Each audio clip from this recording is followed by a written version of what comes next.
একটা সাইলেন্ট প্রেয়ারের কথা বলি।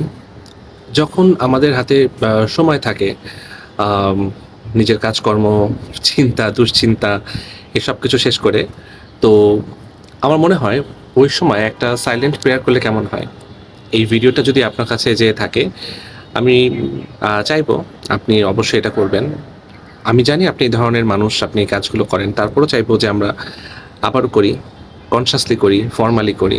সেটা হচ্ছে আম কোনো ফ্রি টাইমে শুধু ফেসবুকে স্ক্রল না করে, অপ্রয়োজনীয় কথাবার্তা না লিখে বা অপ্রয়োজনীয় কাজে ইনভলভড না হয়ে এই দোয়াটা করি যে, হে আল্লাহ, এই সময়ে আমি তো ভালো আছি। আমার চারপাশে রাস্তাঘাটে বিভিন্ন জায়গাতে কত মানুষ হয়তো বিপদে আছে। হয়তো তারা সাহায্য চাচ্ছে তোমার কাছে। হয়তো কেউ অসুস্থ, হয়তো কেউ অন্য কোনোভাবে বিপদে পড়েছে।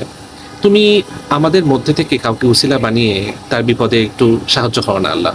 তুমি আমাদের মধ্যে থেকে কাউকে সেই উসিলাটা বানিয়ে দাও যেন আমরা সেই মানুষটা সে বিপদ থেকে তাকে উদ্ধার করার চেষ্টা করতে পারি। তুমি চাইলে তো সবকিছু সম্ভব। এই দোয়াটা করি আর হচ্ছে তারপর একটা পজিটিভ ফিলিং এ থাকি যে দোয়াটা কবুল হয়েছে। করে দেখে নেই অভ্যাসটা।